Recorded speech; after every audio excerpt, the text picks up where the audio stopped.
Welcome, listeners, to the Dark Space Station.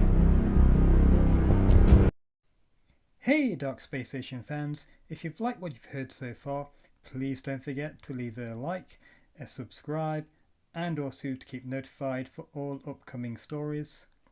See you out there, Dark Space Station fans. The Delgata was adrift within the asteroid belt, having been hit by a strange blue energy pulse.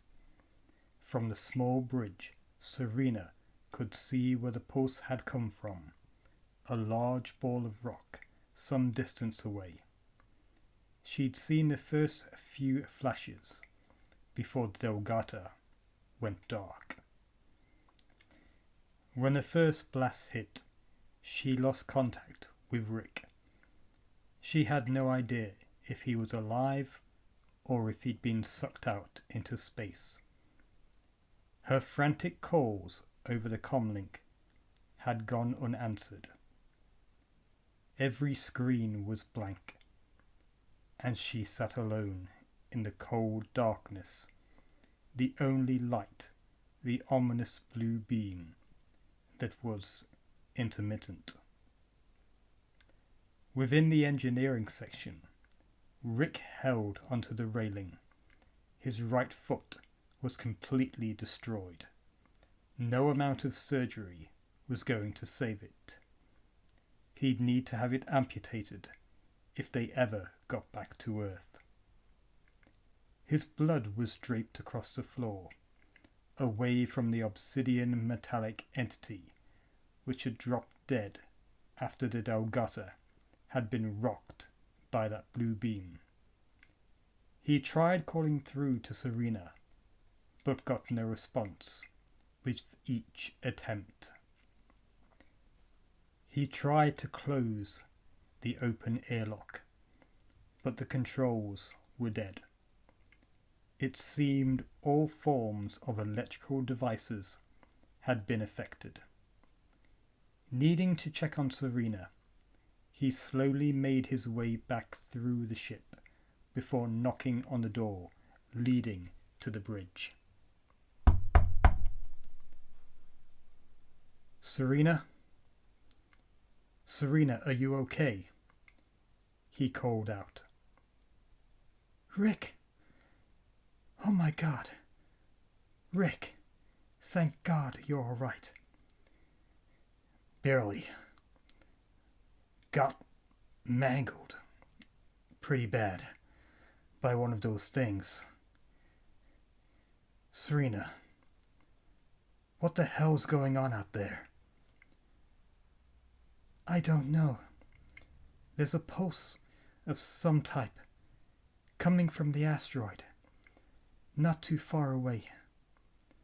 I think it's firing some sort of localized EMP that shorted out everything. That explains why I can't close the airlock hatch. Serena, listen to me. I can't get to you. There's no spacesuit in there. Until we get out of range of this EMP, you're going to be stuck in there. Rick told her. Rick, what were those things? I wish I knew. But I think they're machines of some type. Machines? Serena, did the government say anything to you about what we'd be transporting to the asteroid belt? No, nothing. I swear. Serena watched the blue pulses, looking for a pattern. She thought she'd found it, when the more she checked, something shimmered back at her in space, taking her gaze away from the asteroid, focusing on an area in space on a course towards them. Yet it was almost tumbling through space, as if out of control. She'd only seen it when the pulse reflected off it. It was only as it got closer, Serena could make out it was a spacesuit. Rick, there's a spacesuit heading towards us. A spacesuit? Yeah. It's like it's out of control. See if you can grab it. Rick gingerly made his way back towards the engineering section, knowing time was against him. He found a length of sealant tape and applied it to his spacesuit foot, making sure to plug the tear, and escaping air, having noticed his supply was dangerously low. Once he was sure the tear was secure, he took a line of industrial rope, fixing a hook end to one of the beams before floating out into space to catch this floating spacesuit. He quickly found the figure tumbling towards them. He went to engage his thrusters until he realized that the EMP had shortened out his electrical equipment. He moved further back on the rope, reaching the end, noticing that the spacesuit was still going to pass him overhead. His only chance to grab them was to let go of the rope, knowing if he did, that they would both be lost to space. He took hold of a small length of rope, tying it around himself, and quickly hoping that the small knot around the industrial rope would hold. He waited before pushing upwards as the spacesuit flew overhead. For a moment, he thought he'd missed them, as their hand slipped out of his grip. But he managed to grab hold of the foot, holding on tight as he pulled them both back into the Delgata. It was only once back aboard that he was able to get a good look through the visor. There, appearing to be unconscious, was a young woman.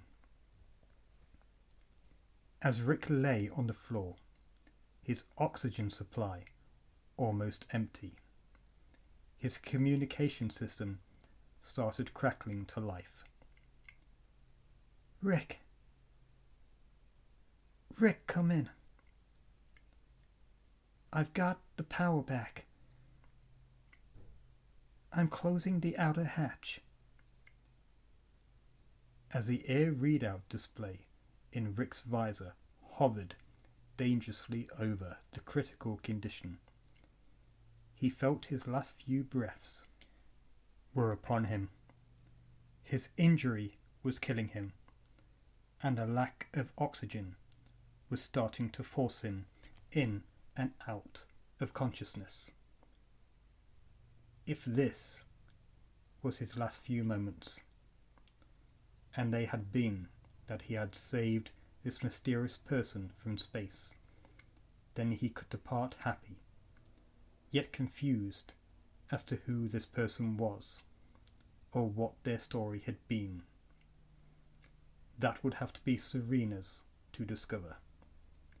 She'd take care of the Delgata, right? He hoped.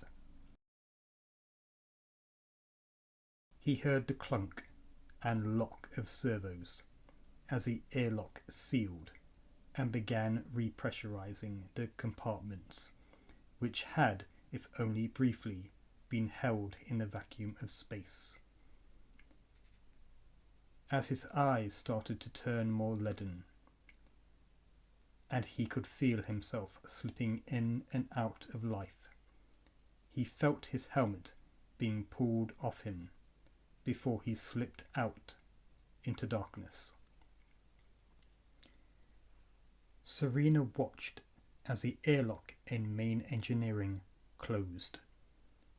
She had held one of the cameras locked on that section, while the other clicked between Rick and the stranger on the floor of the upper section of the engineering workhouse, and the unknown entity lying lifeless in the kitchen compartment, face down. Once the seal had closed, she frantically tapped her fingers on the console computer, hoping and praying that she could get to Rick in time, seeing that he had sustained a nasty injury that could even be life-threatening. She knew that the Delgata didn't have an adequate medical facility aboard, and the only chance he might have was to get him to one of the asteroid's larger crewed mining outposts, as maybe, just maybe, they might have the means to help him. Once the airlock had reached a safe enough level, she quickly headed from the bridge towards the engineering section.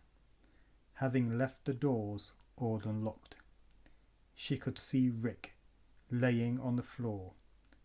Through his visor, he was headed in and out of consciousness, the blood from his right foot still stained on the floor, and the makeshift clot he had performed, which had first started to do the job, but was now starting to seep again. She looked over to the stranger, a young woman. She couldn't be any older than her early to mid-20s at best. She looked asleep and seemed to be in no immediate danger. So, assessing their needs, she unlocked Rick's helmet so he might be able to get some air flowing back into his body. "Hold on, Rick. I'll set course for a mining platform," she stated, slowly hauling him away towards his cabin to get him as comfortable as she could. Even now, looking at the entity on the floor, she couldn't help but almost scare herself into wondering when that thing might wake back up, and what it would do to her and the rest once it was. It also concerned her as to where she was going to place it in order to protect herself, Rick, and the stranger. But first her attention was on Rick. After placing him in his cabin, which even by her own standards was less populated with clutter than her own, she felt sorry for him, leading a Spartan lifestyle, almost like a drifter, going from one place or job to the next, with no real joy. In the end, perhaps all he really had in life was a Delgata. Perhaps maybe this ship was the only family, or the closest he had felt he would ever truly get to having one. In her mind, Serena knew that once this hell was over and done with, maybe they might have a chance to become real friends, and maybe she might even be able to get him to allow her to stay for a while. She knew this life wasn't permanent, but space had been her dream, and she'd accepted all the challenges that would come with it. But this hadn't been planned or trained for, so right here and now, she was flying by the seat of her pants, making it up as she went along. Approaching back towards the engineering section for the briefest of moments, Serena thought she saw the entity twitch. Its right hand. She froze, fear taking hold of her. If this thing, this creature, was indeed robotic in nature, then that EMP pulse from that asteroid had only been a temporary solution. And now, this entity was starting to wake back up. Soon it would be back on its feet. She had hoped that this stranger would have been the next port of call, to drag them out and into her own cabin before dealing with this thing, and then get some answers from the stranger. But it appeared that time was not on her side. She skirted the entity, heading quickly into the engineering workhouse, hoping to find something, anything, that might be usable as a holding device. She remembered the industrial steel rope, but couldn't spot it anywhere. Maybe Rick had used it as a tether, and if so, she couldn't ask him, even if it did sound like the most logical of answers, with the hoist system itself running on electrical power. Serena took hold of the entity by its feet, hauling it into the engineering bay. You'd better not even think about waking up, she thought to herself before looking over at the woman in the spacesuit. And a little help from you wouldn't go amiss, she concluded, spying the ceiling winch and hook. Gave her an idea. So she continued to drag the entity, feet first, down onto the lower level, not taking any care with it whatsoever. If this thing woke up with a bad headache or damaged servos, then all the better, she thought. It was then, however, that another scary thought crossed her mind as to what would happen if these things had have indeed reached the asteroid, and what they might have done to the personnel on them. Were they, or was one of them, in league with these things?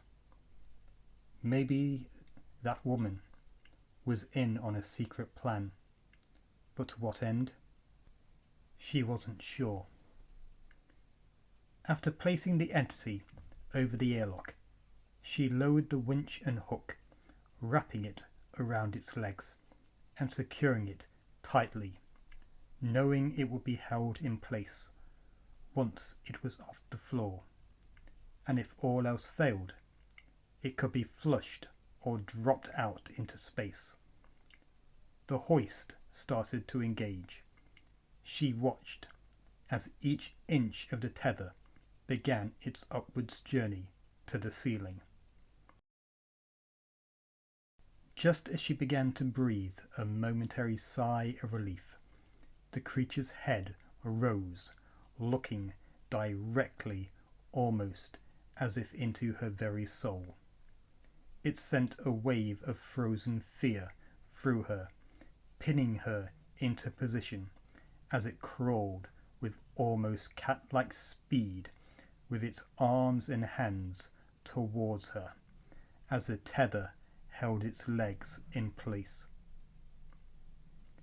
Serena prayed and hoped that it would raise before it reached her, as she forgot or couldn't move her legs, as it took hold of them, moving up her body, clutching firmly as if looking for a weak point, as the tether coiled enough to pull the entity higher, helping it on its way.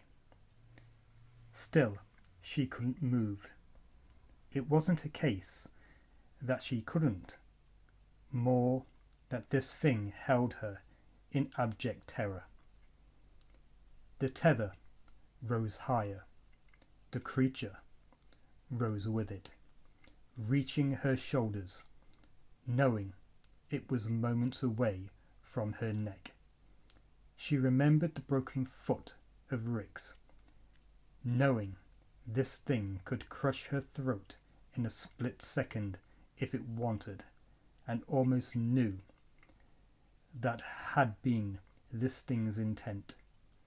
Seconds seemed to pass like ice ages as Serena looked into the black obsidian, cold, lifeless face, its features devoid, but she could tell it had nothing but malice in its programming, as if its whole existence was to be born to kill.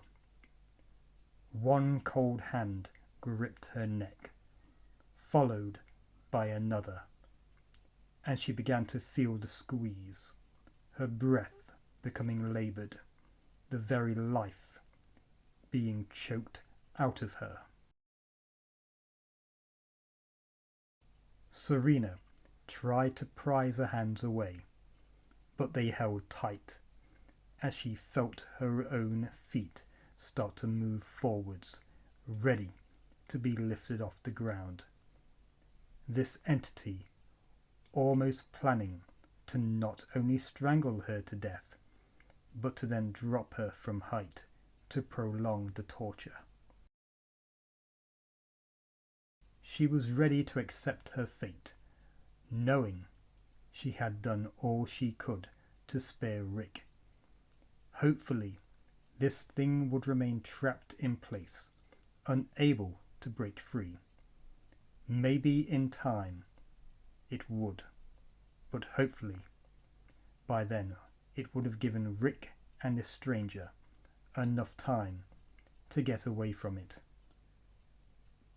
Serena grabbed onto anything she could to stop herself from rising with the creature. Yet all it served to do was hold on to them both as she held onto the console station, yet her strength and air was fading fast. A flash of white flew in front of her, and the vice-like grip of the creature was gone. "Go! I've got this!" a female voice called out to her. It took Serena a moment to realize what was going on, as her vision slowly returned. She put her hands to her throat, coughing, as if feeling the invisible pain, before focusing on the stranger, having seemingly tackled the entity in order to break her free of it, and was now in the process of grappling with it, the entity trying to secure a handhold on them and flailing about, doing so. Serena then heard the creaking of the servos, seeing the tether struggling to maintain a purchase, as both the creature and the stranger swung to and fro, that it seemed any minute the tether would break, sending them both crashing to the floor. "Get out of there! The tether's not going to hold," Serena called, hoping the stranger would hear. "Open the airlock," the stranger responded. "You won't survive," Serena returned. "None of us will if you don't hurry. I can't hold it much longer," the stranger once again stated, still swinging with the creature. Racing out of the engineering section, Serena took a look back at the stranger and the entity getting higher and higher, the stranger struggling to maintain a small space away from its hands as they swung with the tether ready to give. For a moment, Serena and the stranger looked at each other, the stranger giving her a reassuring glance before the doors shut between them. Once more, Serena ran to the bridge and activated the airlock system, seeing the doors open and the tether holding for a moment before snapping, sending both the stranger and the entity out into space. Sarah heard the airlock begin its cycle, ready to open. This creature, whatever it was ready and almost seemed feral.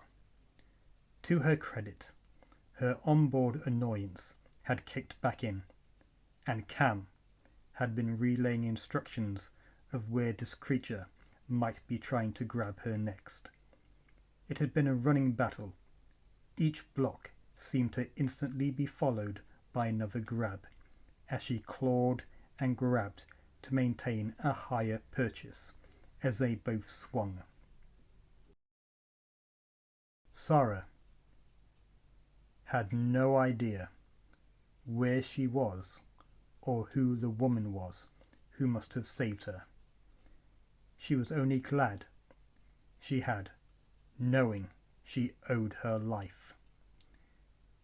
Seconds seemed to pass in a flurry, as one moment they were dangling high up in an engineering workhouse. The next, they were falling downwards, the tether having snapped. She shut her eyes before hearing the metallic words, "Reach," quickly followed by, "Grab now." She did as instructed, feeling something coil around her hands as she opened them, firstly seeing nothing but stars and asteroids around her, and then the industrial rope, now coiling around her hands. She let out a momentary sigh of relief. "Thanks, Cam," she replied. "You are welcome, Sarah Bryson," came the response. For a few seconds, she just floated, and then quickly looked for the creature, noticing it drifting off into space. She then hauled herself back up towards the Delgata, scrambling through the airlock and closed it from the inside, not knowing herself the answers to the questions she was about to be asked. "Hey, look. I don't know who you are, but I'm setting a course to one of the mining rigs. I've got a friend in need of medical attention. Come join me on the bridge once the airlock's sealed," Serena called. Not too far away, a small two-man shuttle, which had also been caught in the pulse wave, was just coming back online. "Hey, Leon, did you see that pod out there?" "Yeah. I hope a colony ship hasn't run foul here, Grant." "Hold on. I'll bring it aboard. Go check it out." "Sure." "Hey, it's counting down to something, and